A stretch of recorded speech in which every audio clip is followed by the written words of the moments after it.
Inilah yang diajarkan Nabi SAW kepada para sahabat. Ukhuwah dengan makna syu'ur, perasaan. Dan Nabi orangnya ngerasa banget apa yang dirasakan orang lain. Sehingga Nabi merasa sedih dengan kesedihan kaum muslimin. Merasa bahagia dengan nikmat dan kesenangan kaum muslimin. Maka Nabi pun pernah marah ketika ada seorang perempuan yang dilecehkan oleh orang Yahudi di Bani Quraidah, kalau enggak Bani Qainuqa. Jadi ada seorang cewek muslimah lagi belanja di Bani Qainuqa, di pasarnya orang Yahudi. Tiba-tiba roknya diikat pakai tali terus disangkutin di apa ya, kayak di tiang gitu. Sehingga ketika perempuan ini berjalan, auratnya kesingkap, kelihatan kakinya, kelihatan auratnya, dia malu, nangis gitu kan. Pas dia nangis malu, dibela sama seorang laki-laki muslim, anak muda. Dia ngebelain, dia potong tali itu, kemudian dia marah kepada beberapa anak-anak muda Yahudi yang iseng, yang bikin perempuan ini malu. Mungkin kalau zaman sekarang ngeprank gitu kan ya, usil-usilan gitu. Dia marah, akhirnya laki-laki yang ngebelain perempuan ini malah dikeroyok sama pemuda Yahudi sampai dia meninggal dunia. Maka Nabi langsung marah kemudian mengatakan, sekarang kita akan menuntut keadilan kepada Bani Qainuqa. Datanglah Nabi mengepung benteng Bani Qainuqa sampai akhirnya mereka diusir dari kota Madinah. Kenapa? Karena Nabi itu ngerasain apa yang dirasakan perempuan, malunya. Nabi itu ngerasain apa yang dirasakan keluarga laki-laki yang terbunuh tadi. Betapa mereka sedih dan merasa kehilangan, sehingga keadilan harus ditegakkan. Itu namanya ukhuwah. Dalam konteks yang lebih sempit, kita belajar pelan-pelan merasakan kesulitan yang sedang dirasakan saudara kita, merasakan malu yang dirasakan oleh saudara kita, menjaga perasaan. Makanya Nabi pernah menyampaikan beberapa contoh, diantaranya dalam kitab Riyadhus Shalihin itu ada tuh, larangan mempermalukan saudaranya di depan dia. Salah satu hadisnya, janganlah kalian mencela orang yang buang angin. Sampai itu dibahas dalam hadis. Janganlah kalian mencela orang yang buang angin. Kenapa kalian mencela dan mentertawakan sesuatu yang kalian lakukan juga? Jadi nggak boleh diketawain. Kenapa kok Nabi sampai menyampaikan hadis ini? Gara-gara dalam satu majelis, namanya juga orang mungkin lagi nggak enak badan kali ya. Dalam satu majelis ada seorang laki-laki, buang angin dan kedengaran. Yang lain kan jadi ketawa ya. Dan itu kan kayak otomatis gitu kan. Yang lain pada ketawa, dia malu karena kayak ya aib banget kan. Terus yang lain pada ketawa, dia malu banget. Dia kayak udah nggak tahu harus buang muka kemana gitu kan ya. Terus Nabi langsung menetralisir keadaan dengan mengatakan, janganlah kalian mencela atau mentertawakan orang yang buang angin. Kenapa kalian mentertawakan sesuatu yang kalian juga melakukannya? Artinya semua orang punya masalah yang sama, cuman mungkin ada yang nggak sengaja gitu di tempat umum dan seterusnya, sehingga nggak usah dibahas, nggak usah diketawain. Saya juga pernah kayak gitu, lagi kajian, tiba-tiba di soft paling depan ada seorang akhwat nggak sengaja buang angin dan bunyi. Sebelah-sebelahnya udah pada dengar tuh, terus mereka kayak langsung nyari tersangka gitu kan, mana gitu kan ya. Saya juga dengar, saya aja yang duduknya di sini tuh dengar. Apalagi yang di sebelahnya kan, saya dengar dan saya tahu orangnya, tapi saya nggak mau ngelihat ke arah dia. Supaya apa? Ke distract langsung, nggak usah dibahas, nggak usah difokus, nggak usah di zoom in, nggak usah di capture ya. Udah biarin aja. Terus akhirnya saya kayak langsung ngedistract dengan kajian dengan cerita-cerita, dengan apa. Orang yang tadinya noleh-noleh gitu ngelihat siapa. Karena saya membolkan lagi, kayak dipertegas lagi kajiannya, ceritanya. Nadanya dinaikin lagi dikit, akhirnya orang lagi jadi fokus dan lupa. Dia yang tadinya hampir malu, lama-lama jadi netral dan setelah kajian udah lupa. Ini sampai segitunya diperhatikan dalam Islam, menjaga perasaan, jangan membuat orang ilfil, bete dan seterusnya. Dan itu ukhuwah banget. Dan itu nggak hanya kepada orang yang soleh, karena ukhuwah itu tidak hanya berlaku kepada orang yang sudah sama-sama ke masjid, orang yang sudah sama-sama sholat, bahkan kepada orang yang belum ke masjid, belum hijrah pun itu tuh dijaga. Supaya apa? Jangan sampai bikin dia ilfil dengan kebaikan sehingga dia semakin ngegap, semakin berjarak, semakin menjauh dari kebenaran. Islam itu harus mampu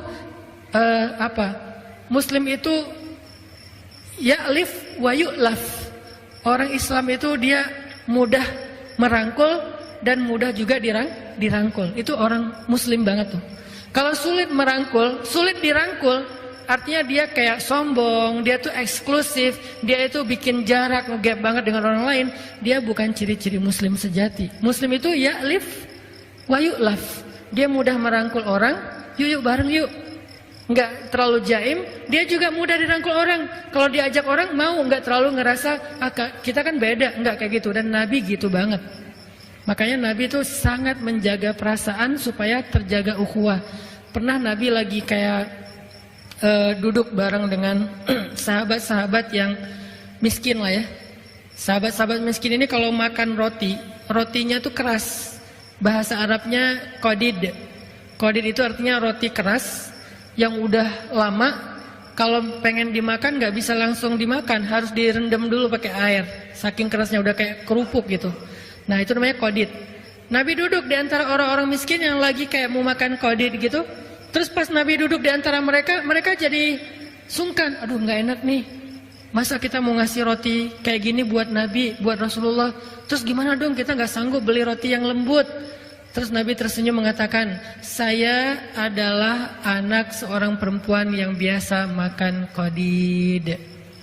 Saya anak seorang perempuan, ibu saya tuh adalah pemakan qadid. Jadi kita udah biasa makan kayak gini di rumah. Maksud Nabi apa? Biar nggak ada gap antara beliau dengan orang-orang yang lagi ngajak beliau makan. Itu namanya yu'laf, mudah diajak barengan, nggak terlalu ngegap. Jalan lagi tuh Nabi bareng dengan orang miskin. Ketemu orang miskin, mereka pada sedih gitu ya. Nabi bilang, tahu nggak, orang miskin itu masuk surga 500 tahun lebih dulu daripada orang kaya. Oh gitu ya Rasul. Akhirnya mereka semangat. Bukan semangat dalam kemiskinan ya. Maksudnya semangat untuk nggak pede, nggak baperan, nggak kemudian pesimis, jadinya menjauh dari rombongan atau dari orang-orang banyak. Jadi dibangkitkan semangatnya. Ketemu sama penggembala. Nabi bilang apa? Tidaklah Allah mengutus Nabi kecuali pernah menjadi penggembala. Jadi yang penggembala juga merasa kayak pride gitu. Wah ternyata profesi kita tuh profesi para Nabi. Ketemu dengan orang kaya, tidak ada kecemburuan kecuali kepada dua orang. Satu orang berilmu, satu lagi orang kaya yang banyak berinfak. Jadi semua orang bisa dibahagiakan hatinya oleh Nabi. Nggak ada yang ngerasa ketemu Nabi bete, itu nggak ada.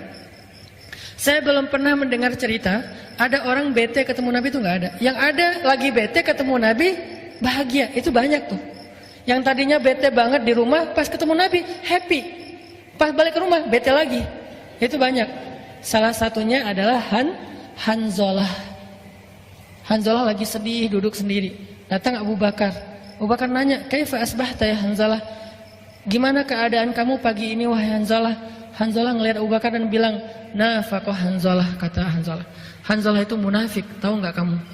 Abu Bakar bingung. Kaifa dzalik? Kenapa kamu ngomong kayak gitu? Kenapa kamu merasa diri kamu munafik wahai Hanzalah? Kata Hanzalah, wahai Abu Bakar, saya tuh kalau ketemu Nabi bahagia. Kalau ketemu Nabi iman saya naik. Kalau ketemu Nabi saya tuh jadi semangat beramal soleh. Saking iman saya lagi naik, saya merasa diri saya tuh jadi orang yang paling soleh di muka bumi. Saking saya ngerasa jadi orang soleh, seolah-olah dari tempat duduk saya tuh bisa ngelihat surga kalau lagi dekat sama Nabi. Tapi kalau saya pulang ke rumah, saya ketemu dengan keluarga saya, dengan anak saya kerja, maka iman saya drop sampai seolah-olah saya bisa melihat neraka dari tempat duduk saya.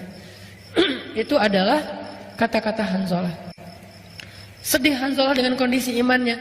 Kemudian Abu Bakar juga bilang, kalau gitu saya juga sama wahai Hanzalah. Iman saya juga kayak gitu, kalau ketemu Nabi naik, kalau pas jauh dari Nabi turun. Berarti sama dong saya munafik. Ya gimana dong? Akhirnya mereka ketemu dengan Nabi. Ya udah kita coba minta nasihat dari Rasulullah. Datang ketemu dengan Nabi, sedih aja murung dua-duanya tuh. Nabi nanya, malham, kata Nabi. Ada apa kok kalian sedih, kata Nabi. Kata mereka, ya Rasulullah, kami merasa diri kami udah munafik. Hah? Kenapa kok kalian ngerasa gitu? Kata mereka, kalau ketemu engkau, hati kami merasa imannya bertambah, sehingga kami semangat beramal solih. Tapi kalau jauh darimu, iman kami drop dan kami jadi mudah berbuat dosa dan jauh dari Allah. Nabi kemudian tersenyum, memberi mereka nasihat. Tahu nggak, seandainya iman kalian kondisinya stabil terus, seperti kalian ketemu saya, maka kalian akan berjabat tangan dengan malaikat, dan malaikat akan menemani kalian pergi kemanapun kalian pergi. Malaikat akan nemenin. Tapi kata Rasul, sa'atan fasa'atan. Iman itu emang kayak gitu. Ada sa'ah waktunya turun, ada waktunya naik. Jadi Nabi itu kayak menghibur dan mencoba untuk menguatkan mereka. Bukan malah, oh berarti emang benar sih kalian munafik. Enggak digituin sama Nabi. Dasarnya kalian emang gitu ya, kalau ketemu saya aja imannya naik, berarti kalian gak jujur sama Allah. Taubat kalian, istighfirullah, minta ampun sama Allah. Enggak, Nabi itu enggak gitu.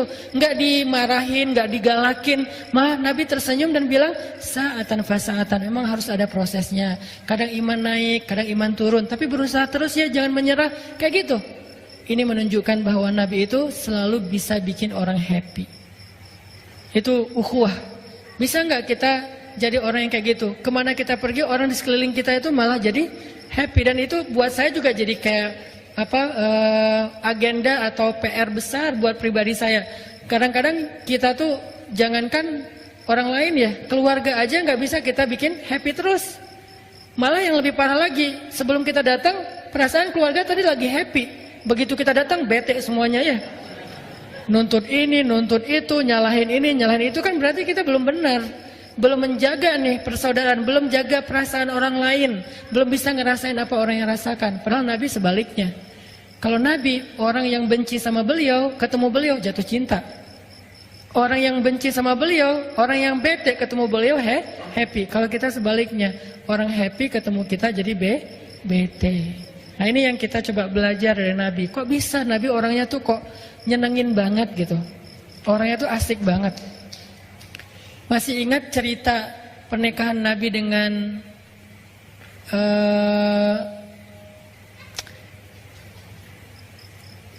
cewek Yahudi?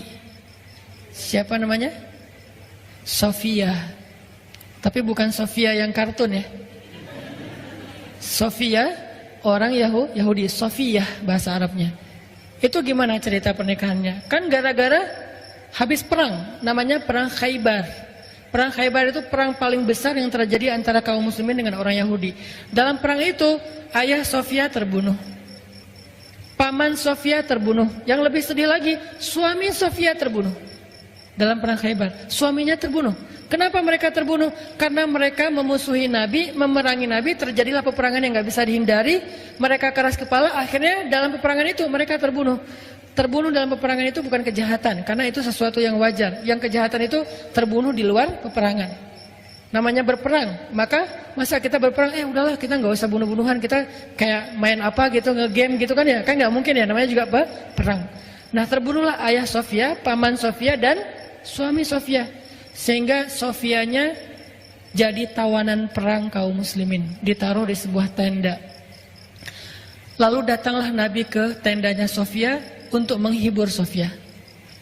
Waktu Nabi datang ke tendanya Sofia, Sofia yang meriwayatkan cerita ini, dia sendiri yang bercerita, kata Sofia, ketika Nabi baru datang ke tenda saya, Nabi itu adalah orang yang paling saya benci di muka bumi. Jadi buat Sofia, Muhammad adalah orang yang paling dia benci di muka bumi. Gimana enggak? Gara-gara Nabi itu suaminya terbunuh. Gara-gara Nabi Muhammad ayahnya terbunuh, pamannya terbunuh. Walaupun bukan Nabi yang membunuh, tetapi dalam peperangan itu terbunuh.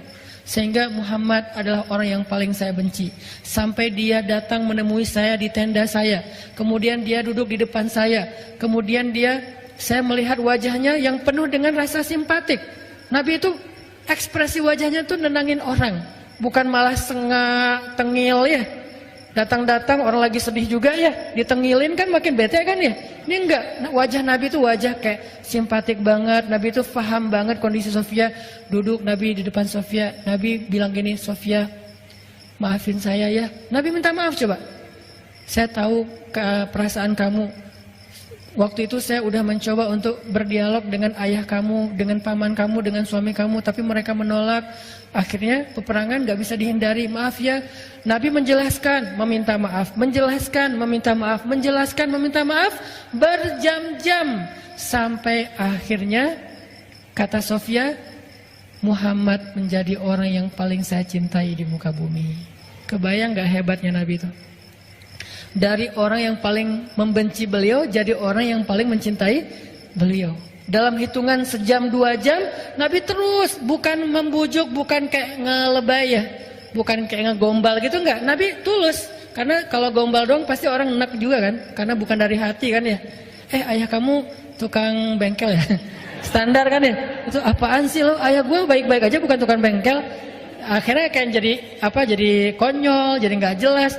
Nabi itu nggak kopas template-nya gombal, nggak. Dia nggak baca di googling, nggak lihat apa, nggak. Tulus saja dari hati ngomong apa yang beliau rasakan. Sehingga Nabi, kata Sofia, Nabi itu datang minta maaf, menjelaskan, minta maaf, menjelaskan, dan minta maafnya itu lembut banget sampai hati aku menjadi tenang. Kemudian aku memandang ke wajahnya dan kemudian aku mengatakan, ya Rasulullah, aku sudah maafkan.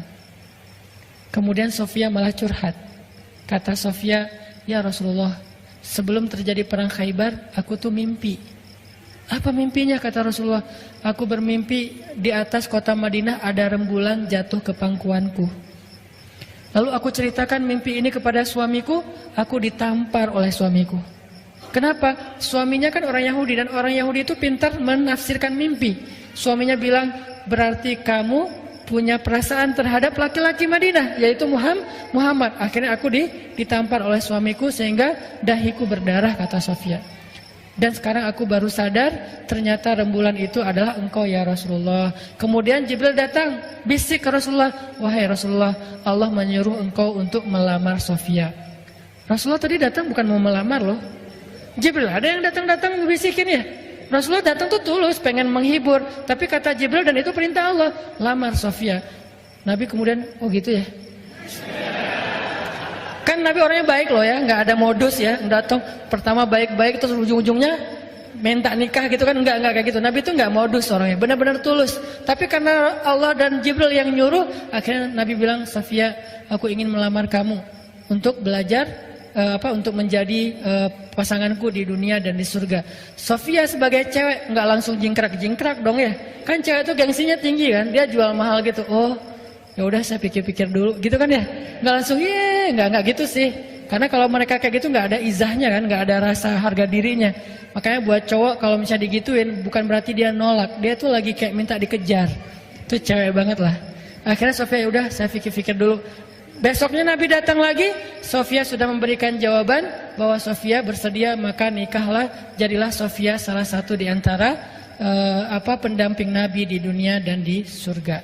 Di sini ada pelajaran penting, gimana Nabi itu orangnya empati banget dengan perasaan orang lain sampai bisa menenangkan hati orang dan akhirnya orang itu menjadi malah mencintai beliau. Dari yang membenci jadi mencintai. Dan itu bukan cuman Sofia. Ada lagi nanti cerita orang yang pengen bunuh Nabi kan. Dia datang jauh-jauh bawa pisau yang udah beracun, dipakein racun, kalau kena walaupun gak nusuk juga, asal kegores saja itu bisa jadi orang keracunan dan kemudian meninggal. Dia datang pengen bunuh Nabi, tapi Allah sudah melindungi Rasulnya sehingga dia ketangkap sama sahabat, lalu dia diikat di salah satu tiang Masjid Nabawi. Jadi dulu Masjid Nabawi juga berfungsi sebagai penjara, diikat di tiang masjid. Nabi tahu itu pembunuh orang yang mau membunuh beliau, tapi setiap Nabi ke masjid, Nabi sengaja ngelewatin jalan yang sampai bisa ketemu dengan orang itu. Jadi bukan langsung masuk ke masjid, muter dulu. Pas ketemu nama dia, Nabi nyapa gitu. Gimana keadaan kamu? Pertama dia marah, tahu diikat, nanya keadaan. Marah kan? Oh ya udah, Nabi masuk lagi. Terus Nabi nyamperin lagi, kasih minum. Gimana keadaan kamu? Tahu. Terus masuk lagi. Besok lagi kayak gitu, sampai beberapa hari, lebih dari seminggu. Setiap hari Nabi nyamperin dia, setiap hari Nabi nanya keadaan dia, setiap hari Nabi ngasih dia minum, ngasih dia makan. Sampai setelah beberapa hari digituin dengan akhlak Nabi yang lembut, wajah Nabi yang berseri-seri, Nabi nanya, gimana keadaan kamu? Dia bilang, baik Muhammad. Berarti hatinya udah tenang nih. Nabi bilang ke sahabat, lepaskan ikatan dia, karena dia udah tenang sekarang. Dilepasin ikatannya, kemudian Nabi ngobrol sama dia. Nabi kemudian mengajak dia untuk sama-sama merenungkan supaya nggak jadi orang yang memusuhi Nabi lagi. Nabi mencoba mengambil hatinya. Setelah beberapa lama Nabi bicara dengan dia, kemudian dia mengatakan, wahai Muhammad, dulu engkau adalah orang yang paling saya benci dan ingin saya bunuh. Maka sekarang setelah melihat akhlakmu, engkau adalah orang yang paling saya cintai dan saya ingin menjadi pembelamu sampai berubah. Saya ingin masuk Islam wahai Muhammad. Bagaimana caranya? Akhirnya Nabi mengatakan, caranya maka sekarang kamu harus mandi dulu, kemudian kamu pulang ke rumahmu, kemudian diberikan beberapa bekal yang harus dia lakukan sampai dia balik lagi. Setelah itu kemudian dia menjadi seorang muslim. Ini nih akhlak, menjaga ukhuwah. Bahkan kepada orang yang belum dapat hidayah. Kenapa? Karena hanya dengan akhlak jalan seseorang untuk pulang kepada Allah. Kalau dia udah ilfil duluan dengan akhlak kita, bagaimana dia akan kembali kepada Allah? Ngelihat jalan kembali kepada Allah itu kayak serem gitu. Dan di sepanjang jalan itu banyak orang galak. Males balik ke Allah. Kenapa? Banyak orang galak di jalannya. Baru jalan selangkah udah dimarah-marahin. Jalan 2 langkah dimusuhin. Jalan 3 langkah dituduh masuk neraka. Belum juga mau kembali ke Allah sudah masuk neraka. Akhirnya balik lagi deh gua. Daripada gua dimarah-marahin di sana, mending gua di sini aja diterima sama lingkungan gua yang sekarang, kan gitu ya. Maka ternyata salah satu rahasia dakwah Nabi, beliau itu ya'lif wa yu'laf. Beliau itu mudah merangkul orang lain dan juga mudah untuk dirangkul oleh orang lain. Arti mudah dirangkul itu bukan dipengaruhi, tetapi mudah sekali kalau orang mengajak beliau kepada kebaikan atau untuk menolong, maka Nabi pasti akan menolong. Ini adalah contoh Nabi menjaga ukhuwah. Sehingga menjaga ukhuwah itu menjadi salah satu di antara risalah ataupun misi utamanya Rasulullah SAW dalam berdakwah. Lalu nanti kita juga baca di dalam Al-Quran banyak banget ayat-ayat tentang menjaga ukhuwah. Di antaranya cara menjaga ukhuwah itu adalah dengan berbaik sangka. Allah berfirman, ya ayyuhalladzina amanu jtanibu katsiran minadh-dhann inna ba'dadh-dhanni itsmun. Wahai orang yang beriman, jauhilah sebagian besar prasangka. Inna ba'dadh-dhann itsmun. Karena sebagian besar prasangka itu adalah dosa. Allah mengajarkan tentang berprasangka baik, dan kemudian Rasulullah dan para sahabat mencoba untuk mempraktekannya dalam kehidupan mereka. Lalu muncullah cerita-cerita indah tentang berprasangka baik. Salah satunya terjadi kepada, kalau nggak salah namanya Tolhah. Tolhah ini adalah sahabat Nabi yang kaya lalu jatuh miskin. Ketika dia kaya, dia punya temannya banyak. Setiap malam rumahnya itu dipenuhi oleh teman-temannya. Pada datang ke rumahnya makan, pada datang ke rumahnya curhat, pada datang ke rumahnya minjem uang, pada datang ke rumahnya minta ditolong. Itu Tolhah, rumahnya ramai banget karena gara dia banyak membantu orang lain. Tapi begitu dia jatuh miskin, rumahnya sepi, nggak ada yang datang. Teman-temannya pergi menjauh dari dia, sehingga istrinya mengeluh. Kata istri Tolhah, Tolhah, sekarang kamu tahu kan? Ternyata teman-teman kamu itu nggak ada yang tulus mencintai kamu. Nggak ada yang jadi sahabat sejati. Dulu aja ketika kamu kaya, mereka sering datang ke rumahmu. Sekarang giliran kamu jatuh miskin, mereka udah nggak pernah lagi datang kepadamu. Wajar nggak kata-kata ini? Wajar. Bahkan mungkin kita pernah ngerasa kayak gitu. Tapi tahu nggak jawaban Tolhah kayak gimana? Ketika istrinya mengeluh seperti itu, Tolhah mengatakan, justru mereka itu teman yang sangat pengertian, kata Tolhah. Istrinya bingung, pengertian gimana maksud kamu? Dulu ketika aku punya banyak uang, mereka merasa nyaman meminta tolong kepada aku karena itu tidak akan memberatkan aku.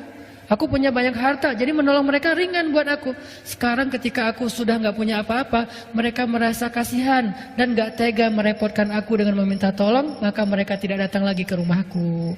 Lihat angle yang diambil oleh Tolhah. Indah banget ya. Dia bisa menemukan satu angle berpikir yang akhirnya dia menyimpulkan yang baik tentang temannya. Kalau kita pasti mungkin 99% akan seperti istrinya. Ya benar, giliran gua sukses dulu, teman gua banyak banget. Semuanya pengen datang bareng, jalan bareng segala macam, pengen segrup, pengen punya nomor telepon gua. Pokoknya kemana gua pergi rame tuh. Sekarang giliran gua udah susah, udah nggak eksis dan segala macam, udah pada nggak ada tuh. Bahkan di Japri aja nggak pada nge-read, nggak pada ngebales. Di grup juga udah nggak. Kalau gua broadcast udah nggak ada yang ngerespon, diem aja. Giliran ganti topik rame. Giliran gua yang share pada diem. Akhirnya kita ilfil, sedih. Ya udahlah gua live grup aja, gitu ya. Ini perasaan kita yang terbangun gara-gara su'uzon. Tapi emang benar Ustaz, tetap aja su'uzon, prasangka buruk. Lebih baik kita iltamis li akhika alfa uzrin, kata ulama. Carilah untuk saudaramu 1000 alasan. Ini cara kita jaga ukhuwah. Baik soal rumah tangga, soal tetangga, soal komunitas, soal jamaah, soal masjid. Cara kita menjaga ukhuwah adalah berusaha mencari alasan yang baik tentang seseorang.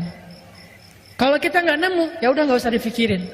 Kalau kita nggak nemu, ya udah nggak usah diterusin, udah diemin aja. Kalau kita bisa ketemu, itu lebih baik supaya kita bisa punya sebuah alasan mencintai dia, sehingga kita nggak sempat berburuk sangka kepada dia. Itu tuh sahabat banget. Seringkali terjadi perpecahan di dalam sebuah komunitas atau jamaah atau keluarga, itu gara-gara prasangka sebetulnya. Kita terlalu gampang menyimpulkan sesuatu yang ternyata setelah ditabayun dia nggak gitu. Akhirnya kan jadi udah terlanjur bete ya, udah terlanjur sakit hati, dan itu juga udah susah recovery-nya. Maka sebelum itu Tolha mengajarkan kepada kita belajar untuk mencari sebuah alasan yang baik. Itu tuh Tolha.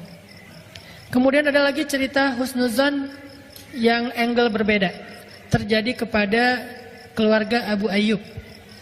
Ketika ada hoax Aisyah selingkuh dengan Sofwan. Kan di zaman Nabi dulu pernah tersebar sebuah hoax yang paling trending. Sampai di mana-mana orang bicarain itu. Punya hashtag Aisyah dan Sofwan selingkuh. Itu tuh rame banget, dibahas di mana-mana. Di Lambe Turah dibahas, di apa dibahas. Pokoknya rame aja tuh. Aisyah dan Sofwan titik gitu kan ya.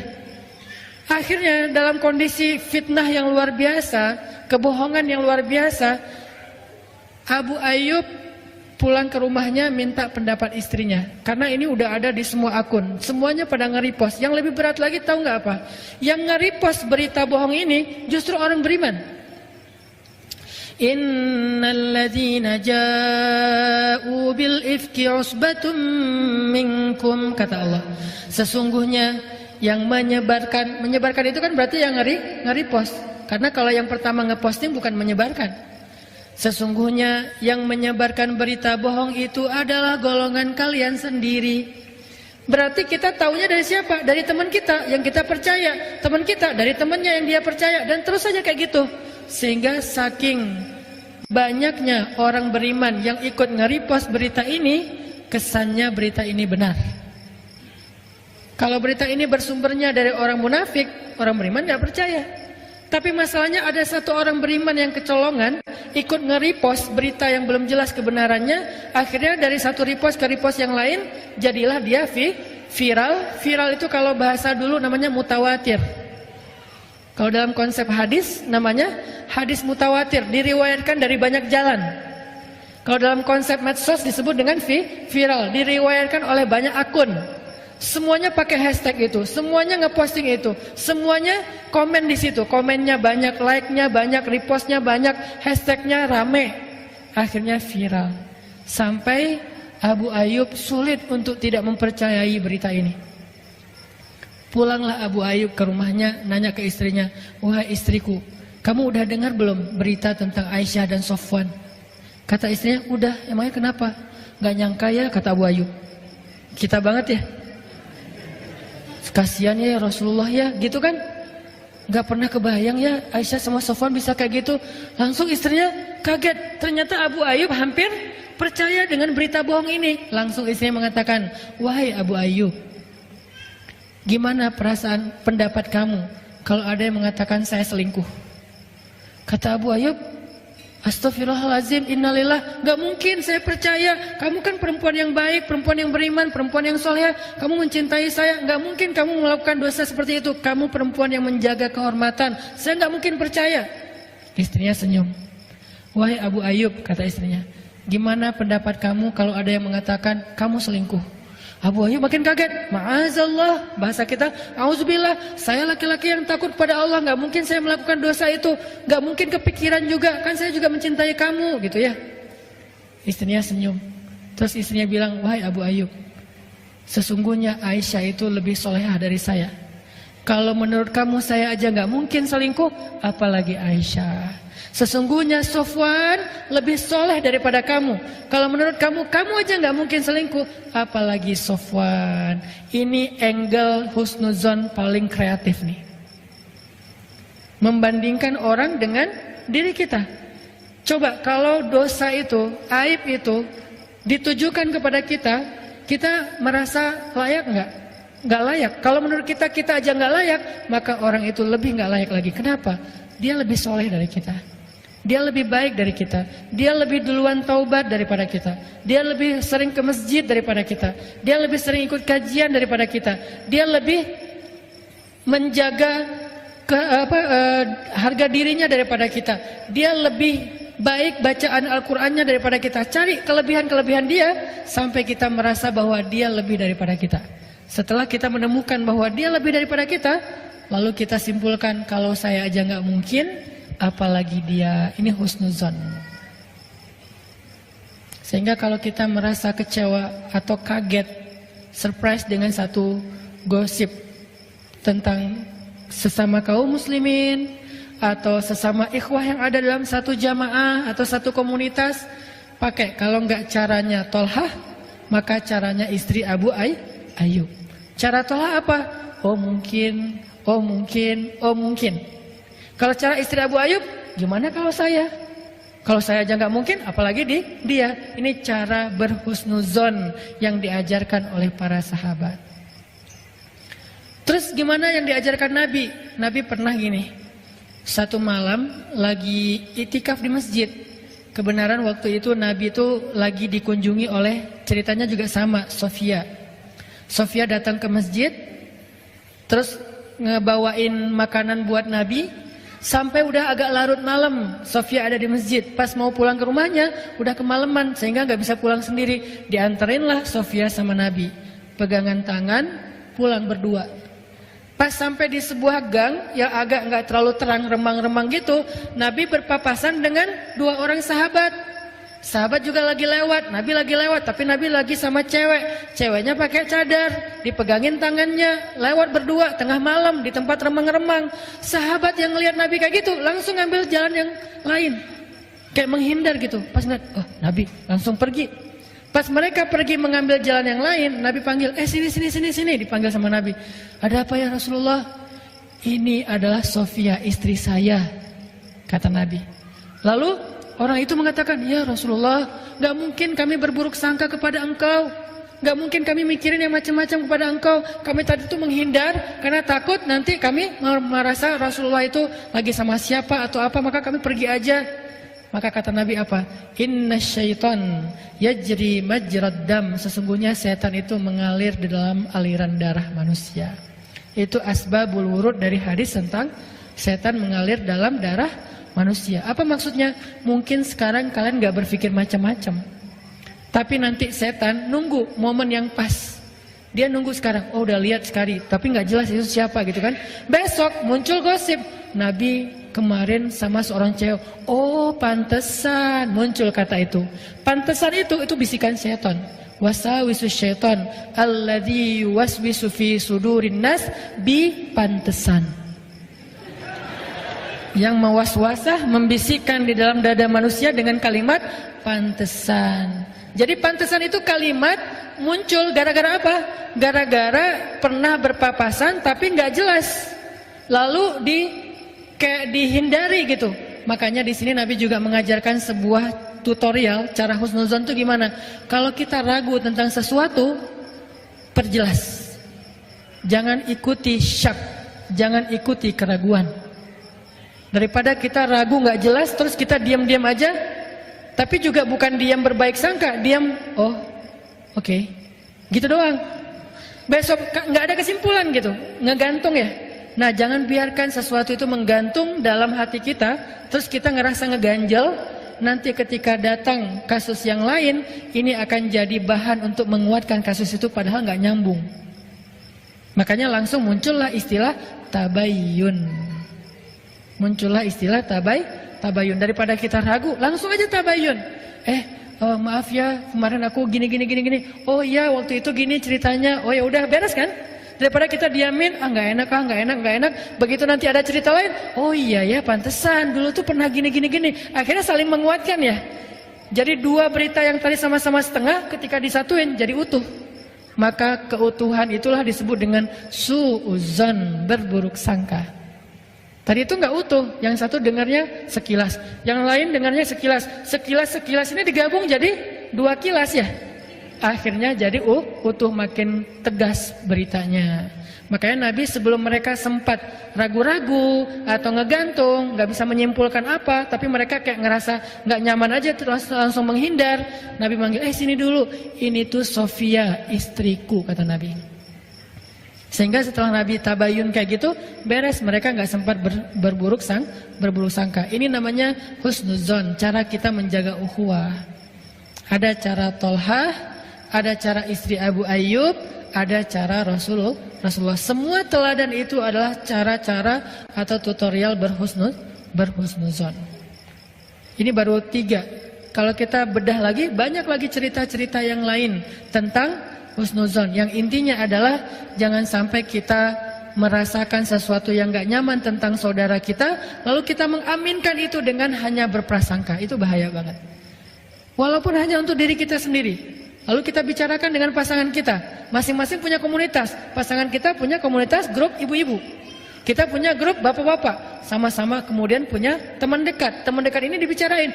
Ini gua ngomongnya ke lo doang ya, gak usah disebarkan yang lain. Iya. Ngomong aja berdua.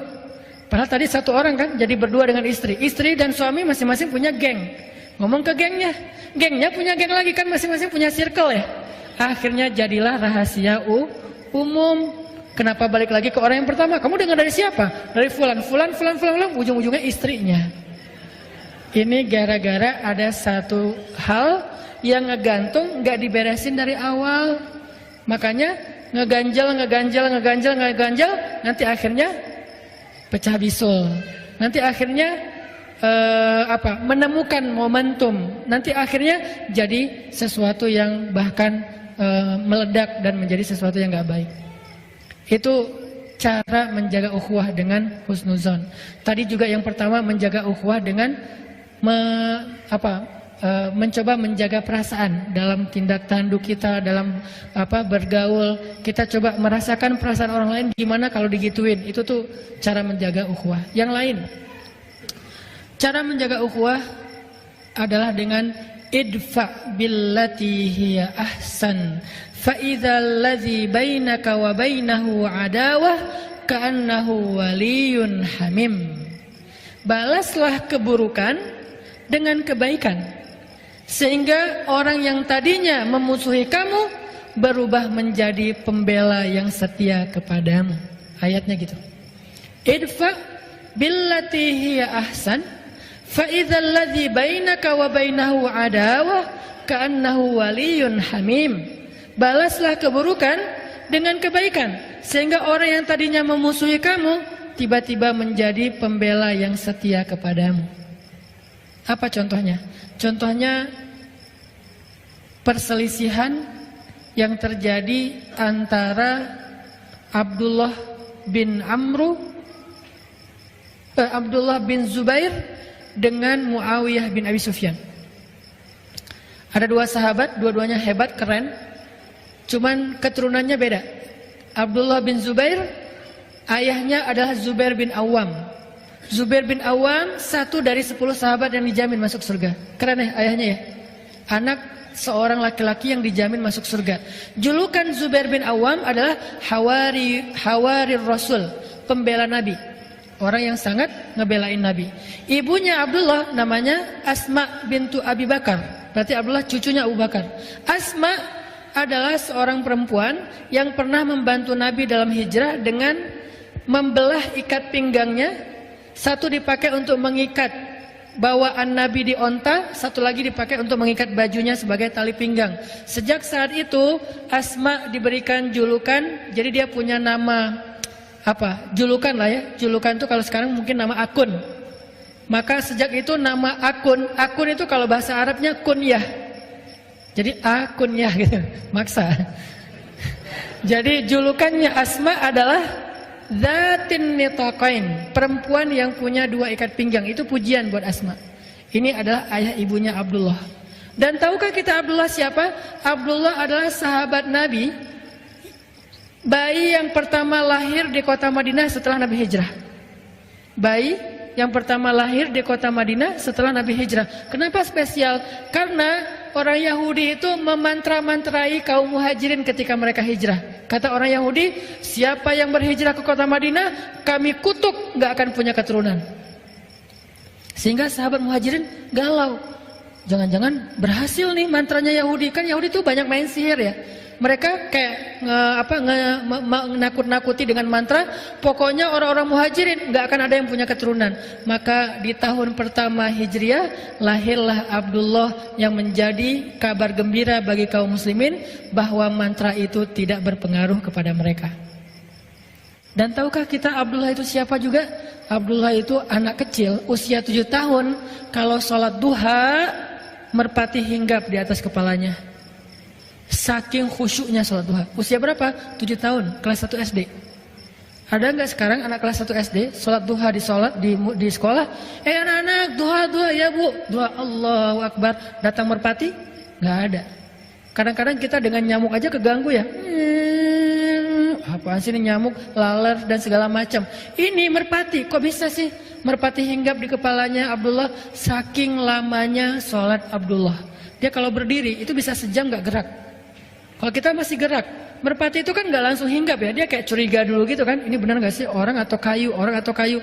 Pertama ngedeketin dulu, gerak dikit menjauh kan merpati gitu kan. Dia nggak terlalu jinak. Tapi saking Abdullah itu berdiri nggak bergerak sampai seolah-olah nggak berkedip, ngeliat ke bawah aja, khusyuk banget sampai merpati hinggap di atas kepalanya. Setelah lama baru dia rukuk sujud beres sholat, orang-orang kagum dan bilang, Abdullah, gimana ya cara sholat yang khusyuk kayak kamu sampai merpati hinggap di kepala? Apa jawaban Abdullah? Merpati yang mana? Dia nggak tahu kalau merpati di kepala dia. Kita nyamuk aja tahu. Dia merpati nggak tahu, saking khusyuknya dia sholat.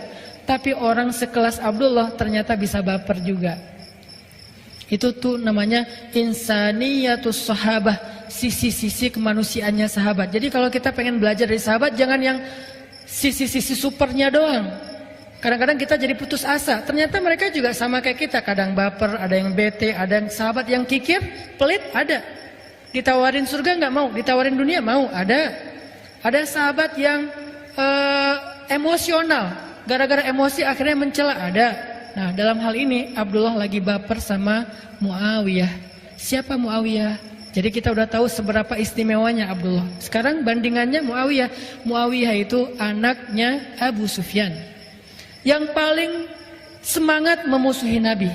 Bahkan dalam perang Uhud, Abu Sufyan itu banyak membunuh para sahabat. Walaupun secara fisik membunuhnya Khalid, tetapi di bawah komando Abu Sufyan. Istrinya Abu Sufyan, Hindun. Jadi ibunya Muawiyah, Hindun, perempuan yang pernah makan hati Hamzah. Sehingga julukan Hindun Akilatul Akbad, pemakan hati. Julukan Hindun Akilatul Akbad, pemakan jantung. Suatu hari Abdullah bete sama Muawiyah gara-gara kebun mereka berdampingan.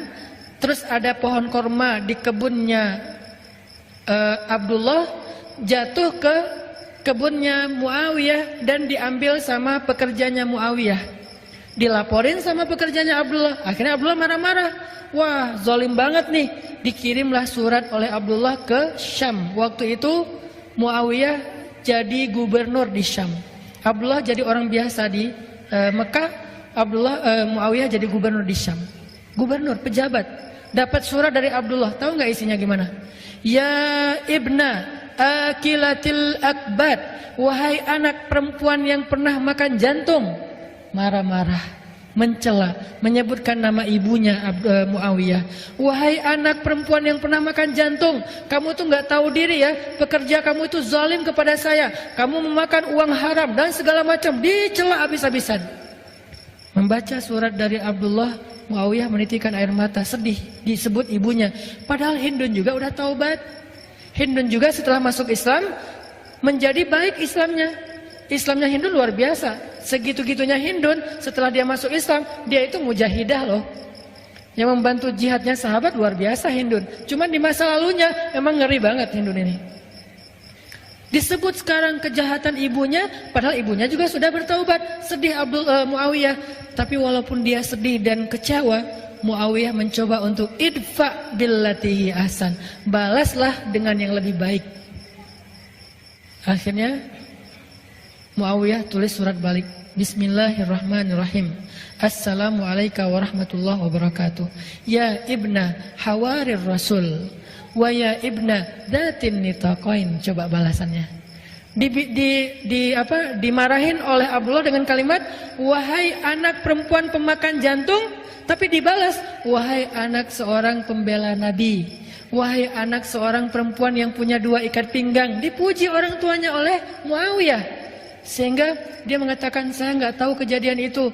Saya akan minta penjelasan kepada pegawai saya. Kalau itu benar, saya akan kembalikan hakmu. Maafin saya ya, maafkan saya ya. Demi Allah saya nggak ada niat menyakiti kamu. Tapi di awalnya udah dipuji kedua orang tuanya. Abdullah membaca surat itu langsung beristighfar. Astagfirullahaladzim, saya udah dosa. Dia nangis juga karena dia ngerasa bersalah. Langsung dia ambil ontanya, dia menuju ke Syam. Dia pergi ke Syam dari Mekah. Sampai di Syam, dia langsung menemui Muawiyah. Dia peluk Muawiyah. Dia katakan, wahai Muawiyah, balas saya dengan kata-kata yang sama. Kata Muawiyah, kami bukan orang yang diajarkan untuk mencela. Makin terpukul Abdullah. Padahal kan secara kualitasnya Abdullah ini lebih dahsyat ya. Ibadahnya dahsyat. Orang tuanya orang-orang hebat. Kakeknya itu Abu Bakar As-Siddiq. Tapi dikatakan kayak gitu oleh Muawiyah, seolah-olah dia diajarkan sesuatu yang dia udah lakuin itu.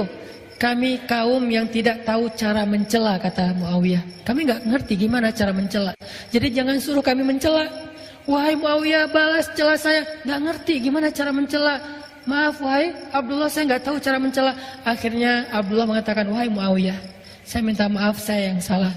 Sebagai bentuk penyesalan saya hadiahkan seluruh kebun saya dan isinya untuk kamu. Itu janji Allah. Balaslah keburukan dengan kebaikan, maka nanti orang yang memusuhi kamu justru menjadi pembela yang setia kepadamu. Itu cara jaga ukhuwah. Emang gak gampang. Ustadz, gimana caranya? Emang Ustadz pernah? Ya agak susah juga sih. Saya juga lagi belajar. Semua kita belajar ya. Kadang berhasil, kadang belum. Ada kasus yang saya udah berhasil kayak gitu. Kalau sekali berhasil kayak merasa paling baik gitu. Wah, saya ternyata orangnya baik juga ya. Gitu kan ya. Tapi kalau gagal, kok nggak bisa ya ngikutin sahabat? Gimana caranya biar kita bisa membalas keburukan dengan kebaikan? Ada hate speech di komen-komen kita, haters. Gimana cara kita ngebales haters itu dengan kebaikan? Kalau nggak bisa diam. Maka para ulama mengajarkan satu cara yang paling indah. Katanya, ucapan yang buruk itu seperti air panas. Kata ulama, ucapan yang buruk seperti air panas. Kalau kamu baru mendapatkan air di gelas yang masih panas airnya, maka jangan langsung diminum. Tunggu sampai dia hangat atau sejuk, baru kamu minum. Karena kalau kamu minum panas-panas, lidahmu akan terbakar. Apa maksud dari perumpamaan ini? Ucapan yang gak menyenangkan kita tuh rasanya panas kan di hati, jangan langsung dibales. Karena ketika kita membalas saat itu pasti akan jadi kebakaran. Maka diamkan dulu kata-kata itu, ucapan itu sampai rasanya udah gak panas lagi di hati kita, baru balas. Pasti beda balasannya udah. Membalas ketika lagi panas dengan membalas besok atau lusa setelah udah agak sejuk, itu pasti beda. Itu cara Muawiyah membalas suratnya Abdullah. Pas dia baca dia sedih banget, dia kecewa banget, dia marah banget. Tapi dia diamin dulu. Selang beberapa hari dia udah tenang, dia baca lagi suratnya, dia tulis balasannya. Dan balasannya jauh lebih adem daripada yang pertama. Itu teknis banget yang diajarkan ulama. Makanya kalau kita lagi dapat semacam ucapan, capturean, kadang-kadang kan ada orang yang berada di dua grup ya. Kebenaran grupnya udah pecah nih. Dulu mereka satu grup, tapi kebanyakan left. Maka yang left ini pengen reuni, bikin lagi grup. Akhirnya jadilah dua grup. Tapi masih ada satu orang yang dia tuh kayaknya dengan siapa aja asik gitu. Pas bikin grup ini dia diundang juga, adalah dia di dua grup. Nah pas dia ada di dua grup, dia menjadi orang yang justru kadang-kadang manas-manasin. Di grup sebelah lagi ngomongin grup sana, mereka bikin grup baru ya, ya tuh kayaknya pasti lagi ngomongin kita segala macam. Akhirnya rame nih, chat ini di capture, di forward ke grup sebelah. Grup sebelah lagi ngomongin kalian loh. Aku tuh ngomong kayak gini, aku capture biar kalian tahu ya, karena aku sayang sama kalian, gitu. Akhirnya grup sebelah rame. Nah, kalau kita dapat yang kayak gini-gini nih, capturean, forwardan, itulah pokoknya head speech, comment, haters segala macam, jangan di replay saat itu juga. Tunggu sehari, 2 hari, pas kita udah tenang, replay. Kalau mau di replay, kalau nggak mau di replay, maka kata Nabi, falyakul khairan aw liyasmut. Kalau mampu nge-replay, itu terjemahan medsos terhadap hadis ini ya. Mangkana yu'minu billahi wal yaumil akhir. Siapa yang beriman kepada Allah dan hari akhir di sosial media, hendaklah nge-replay yang baik-baik atau nggak usah di-replay sama sekali. Itu terjemahan kontekstual. Kalau omongan kayak gini dipotong, ini pasti jadi salah paham. Bener nih Ustaz, emang aneh nerjemahin hadis sesuka-sukanya. Itu namanya bukan terjemahan letterleh, tapi terjemahan kontekstual dengan konteks sosial media. Kalau kita mampu replay yang baik-baik. Orang ngomong apa, kita ngomong sebaliknya, sehingga dia jadi adem, semua jadi adem. Kalau kita nggak mampu, ya udah nggak usah dikomenin, nggak usah di replay. Kalau nggak kuat, delete aja komennya. Kalau nggak kuat lagi, blok aja orangnya. Nggak apa-apa ngeblok juga, tetapi jangan sampai memunculkan perdebatan. Kadang ada orang yang memang perlu diblok, soalnya itu akun memang sengaja buat komen-komen doang. Pas kita lihat akunnya followers sedikit, postingan 0 ya. Buat apa lagi kalau bukan untuk rame-ramein doang gitu. Ya udah blok aja. Tapi dia pasti akan bikin akun baru. Nggak akan selesai. Karena bikin akun kan gampang, tinggal bikin email, bikin akun jadi. Masuk lagi, komen lagi. Lama-lama kalau kita diemin terus dia capek sendiri. Tapi kita juga capek gitu dengan komen-komen kayak gitu ya. Makanya disitulah belajar. Falyakul khairan aw liyasmut. Kalau nggak bisa nge-replay dengan yang baik, maka mending kita diam. Ini cara jaga ukhuwah. Apalagi yang diajarkan Al-Quran dan Sunnah tentang menjaga ukhuwah biar nggak gampang retak. Salah satunya adalah kata para sahabat, ukhuwah itu dijaga bukan hanya dengan ketika kita nggak nyaman, tetapi juga dijaga saat kita sedang nyaman. Dengan apa? Tahadu, kata Nabi, tahabu. Saling berhadiahlah kalian, maka kalian akan saling mencintai. Tapi hadiah ini jangan selalu diterjemahin materi yang mahal, yang apa. Hadiah itu intinya adalah sesuatu yang menyenangkan. Sesuatu yang menyenangkan itu hadiah. Nggak harus selalu sesuatu yang menyenangkan itu berbentuk materi, apalagi kalau yang menyenangkan itu buat seseorang kan kadang-kadang harus yang mahal ya. Ada orang yang mungkin udah dia terbiasa dengan sesuatu, sehingga kalau kita kasih yang biasa buat dia biasa aja, nggak surprise, nggak sampai spesial banget. Maka jangan selalu diterjemahkan dengan materi. Kasih hadiah yang menyenangkan hati. Apa bentuknya? Kata Nabi, qaulum ma'rufun shadaqah. Ucapan yang menyenangkan hati itu adalah sedekah, hadiah. Apa ucapan yang menyenangkan hati? Memuji dia. Tapi memuji yang tidak berlebihan. Jangan puji dia dalam urusan ibadah, itu bahaya. Pujilah dia dalam urusan yang selain ibadah, supaya tidak membuat dia riya. Puji dia atau minimal hargai ucapannya, hargai perilakunya semampu kita. Atau setidaknya beri dia hadiah dengan kata-kata yang membuat dia merasa kayak diperhatikan dan seterusnya. Itu semuanya adalah cara menjaga ukhuwah. Teman-teman sekalian, pada akhirnya Allah Subhanahu wa taala menyampaikan banyak sekali ayat kepada kita untuk tetap menjaga ukhuwah ini. Salah satu yang paling jelas itu adalah firman Allah di surat Al-Hujurat, innamal mu'minuna ikhwah. Sesungguhnya orang yang beriman itu adalah bersaudara. Maka fa'aslihu baina akhawaikum. Islahlah di antara kalian yang bersaudara kalau ada pertikaian, la'allakum turhamun, supaya kalian mendapatkan rahmat. Mudah-mudahan kita termasuk orang-orang yang bisa menjaga ukhuwah dengan cara-cara tadi. Pertama, jaga perasaan. Kedua, saling berbaik sangka. Ketiga, apalagi? Mencoba untuk membalas dengan yang lebih baik dari apa yang kita dapatkan. Keempat, mencoba membahagiakan hati dengan hal-hal yang menyenangkan. Bahkan satu lagi yang kelima adalah, saya lupa, ini yang paling penting justru, mendamaikan. Islah Zatil bain, mendamaikan. Itu pahalanya gede banget. Apa pahala mendamaikan? Kata Nabi, sesungguhnya mendamaikan dua orang yang bertikai lebih aku sukai daripada melakukan iktikaf sepanjang malam atau sepanjang hari di Masjid Nabawi. Mendamaikan. Iktikaf di Raudhah masih lebih baik mendamaikan di antara dua orang yang bertikai. Jadi kalau kita ngelihat ada dua orang yang kayak berbeda pendapat atau jadi saling baper-baperan, kita ambil jalan sebagai penengah. Gimana mendamaikan? Kita coba untuk menyenangkan hati keduanya dan membangun lagi hubungan di antara mereka. Sampai saking pentingnya mendamaikan orang yang sedang bertikai, dalam Islam demi mendamaikan kita dibolehkan berbohong. Ada 3 dusta yang dibolehkan dalam Islam. 1, dusta dalam strategi perang. Gak boleh jujur kepada musuh dalam peperangan. Masa kita mau buka-bukaan ya? Strategi kami begini. Jumlah pasukan sekian. Kalian udah tahu? Udah ya. Jadi kami gak bohong ya. Gak bisa. Dalam peperangan tuh al-harbu khida. Perang itu tipu muslihat kata Nabi.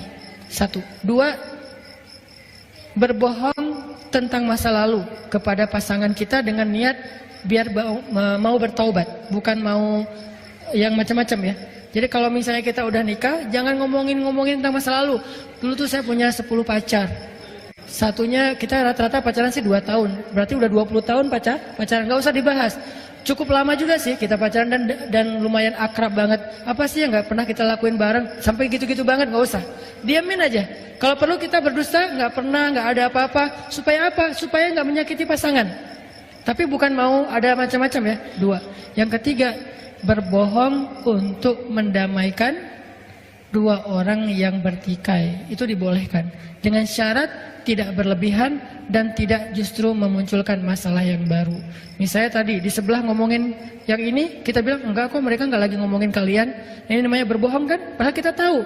Supaya apa? Supaya mereka bisa berdamai. Mudah-mudahan 5 tips ini bisa menjadi cara kita untuk menjaga ukhuwah kita di musyawarah, menjaga ukhuwah kita di komunitas-komunitas kita, di masjid-masjid kita, di tetangga kita, di masyarakat kita.